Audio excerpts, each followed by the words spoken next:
आता मुंबई उपनगरातल्या टॉप 9 घडामोडी पाहूयात।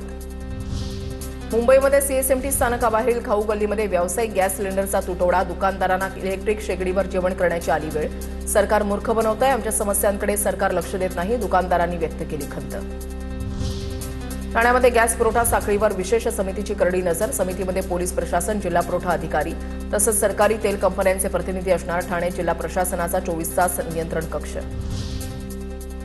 मुंबई विद्यापीठाच्या माजी कुलगुरूंच्या गाड्यांचा वापर कॅन्टीनच्या कामासाठी सुरू असल्याचा युवा सेनेचा आरोप। या गाड्यांचा लिलाव करून त्याचे पैसे विद्यापीठानं घ्यावेत, युवा सेनेची मागणी।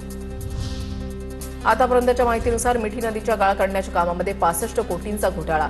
आणखी तपास सुरू असल्याची मंत्री उदय सामंत यांची विधानसभेत माहिती। मुंबई महापालिकेच्या मुदत ठेवी 10,000 कोटींनी घटल्या। पालिकेच्या मुदत ठेवी 2022 मधील 91,000 कोटी रुपयांवरून घटून 81,000 कोटी रुपयांपर्यंत आल्या। उद्योगमंत्री उदय सामंत यांची विधानसभेत माहिती। आखाती देशामध्ये सुरू असलेल्या युद्धाचा परिणाम भारतीय शेअर बाजारावर जाणवतोय। शेअर बाजारामध्ये पॅनिक सेलमुळे शुक्रवारी दिवसभरात सेन्सेक्स 1,470 अंकांनी कोसळला तर निफ्टी 488 अंकांनी घुसळला।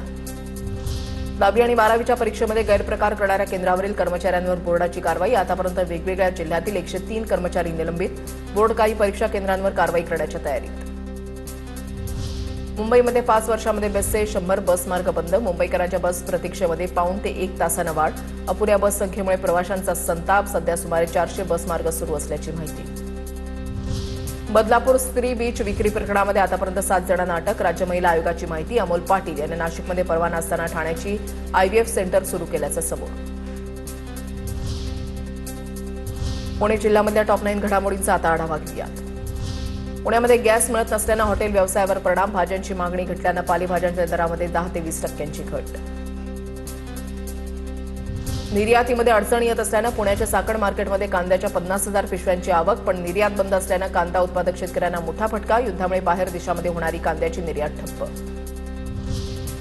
गुढीपाडवा सण अवघ्या काही दिवसांवर आहे। भोरमधील साखर गाठी बनवणाऱ्यांची लगबग। व्यावसायिक गॅस सिलेंडर मिळत नसल्यानं लाकडाच्या आणि डिझेल भट्टीवर काम करण्याची वेळ। आणि महावितरण कंपनीचं 319 कोटी रुपयांचं वीज बिल थकवलं। कंपनीकडून ग्राहकांना वीज बिल भरण्याचं आवाहन। आतापर्यंत 7,122 ग्राहकांचा वीज पुरवठा खंडित।